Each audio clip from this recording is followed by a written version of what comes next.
What's up guys, welcome back once again to the reviews. Today I'm going to do another short video. This one's going to be looking at how many cores you actually need for gaming. So what I've done here is taken my 5900X, which is 12 cores, 24 threads, and I've basically disabled cores here and there in order to sort of mimic the lower grade, lower tier CPUs.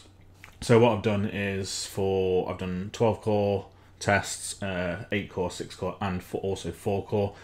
So for 8 core and 4 core, I just disabled cores. To get the 6 core to work properly, I had to disable a CCX, so I only had 6 cores running.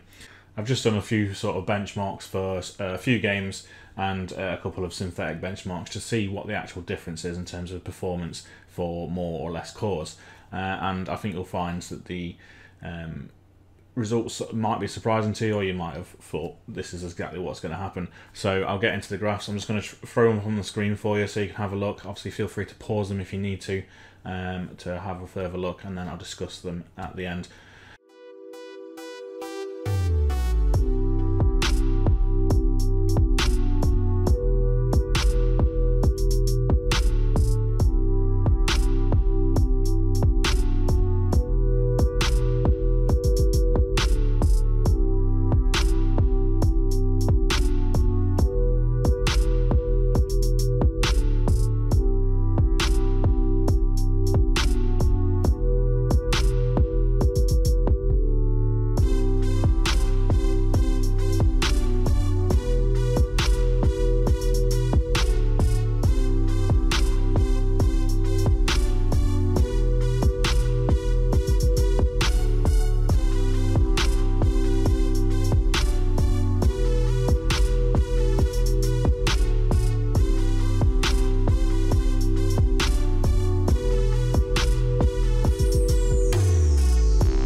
So there were the results for the benchmarks. As you can see, there's not a big difference between 12 all the way down to 4 core. For gaming, it doesn't really make a huge difference. Most results were well under a 10% sort of difference.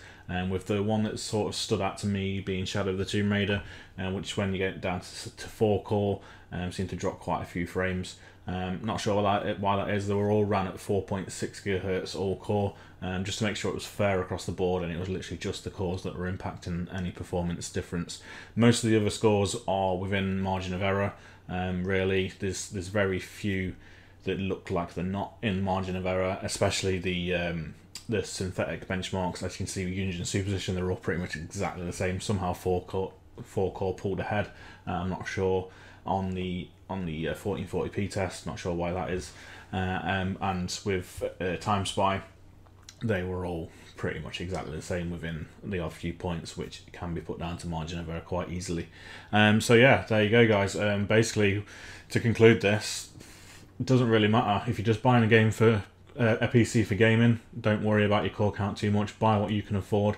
Obviously, going down the stack, this isn't a perfect test because I don't have the actual other CPUs to test. I've actually had to mimic them using my 5900X, whereas some of the lower ones will not boost as high as this will, so you may find a bit of difference there, but there shouldn't be a massive difference at all. Things like the 5600X, 5800X should be able to get to a similar sort of level as the 5900X at a 4.6 all core. They should be able to, providing your cooling's fine. Mine does it absolutely no problem, which I'm pretty impressed with. So this is just to give you a sort of idea of how many cores you will need for your gaming. Obviously, if you're going to be doing other things, sort of content creation, stuff like that, then you are going to need more cores, or you benefit from more cores. You don't necessarily need them. This is why I've got a 5900X. But for just gaming, if you're building a rig, then just get what you can afford. Don't push out too far. Don't be getting a 5950X just for gaming. It's really not worth it, as you can see from the results. So my sort of tip maybe would be go for something like the 5600X if you're in for a Ryzen CPU, or an equivalent Intel would do just as good job. Sort of something like a 10600K or the new 11600K are absolutely fantastic just for gaming. So you can save yourself quite a bit of money by watching this video and sort of seeing the results for yourself and not splashing out too far on your CPU. So that's it guys. I hope this will sort of informative. Hope it gave you some sort of idea of what you might need for your gaming system. Hope it saves you a little bit of money if you were thinking of getting a 5950X just for a gaming system. Hopefully now you won't, and you can put that extra money towards a graphics card. So I hope you enjoyed this video. I hope it helped. Please don't forget to hit that subscribe button. It really helps me out. Give the video a like, if thumbs up if you liked it. Give it a thumbs down if you didn't like it. Leave any comments you have in the comment section below if you have any answers as to why some of the figures were different or whatever, and then let me know in the comment section down below. And I'll see you guys in the next video. Thank you.